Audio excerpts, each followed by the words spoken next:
Nearly 4 decades ago, some friends and I went to see the universally praised Talking Heads concert film, Stop Making Sense. Barely 20 minutes into its 80-minute runtime, large swaths of the audience were dancing ecstatically in the aisles. It was one of the most memorable movie-going experiences I've ever had.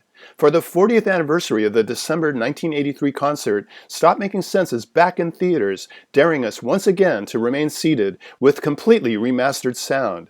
Stop Making Sense captures the Talking Heads at the pinnacle of their musicianship and stagecraft. The structure of the show, which was the brainchild of lead singer and songwriter David Byrne, features an opening playlist designed to introduce the founding members of the band one song at a time.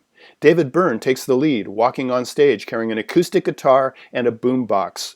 With a push of a button, the cassette player provides percussion accompaniment as Byrne launches into Psycho Killer. Next up is bassist Tina Weymouth, who joins Byrne for Heaven, one of the band's more melodic and haunting numbers, followed by Chris Frantz attacking his drum set on the energetic Thank You for Sending Me an Angel.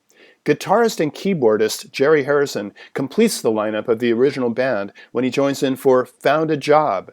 Over the next two songs, backup singers Lynn Mabry and Edna Holt, percussionist Steve Scales, guitarist Alex Weir, and keyboardist Bernie Worrell join the revelry, adding energy and musical complexity.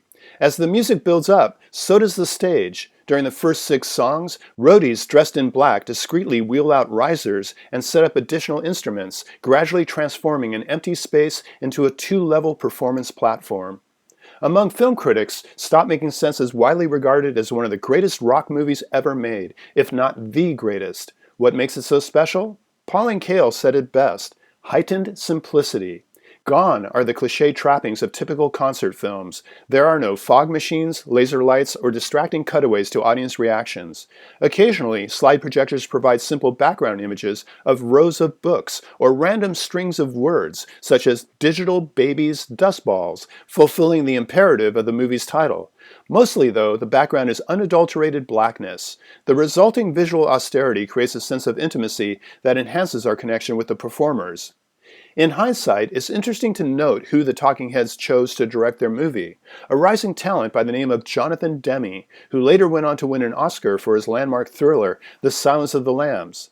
Along with his cinematographer Jordan Cronenweth and editor Lisa Day, Demme was smart enough to recognize that the band's infectious exuberance didn't need any pumping up with flashy editing or camera work.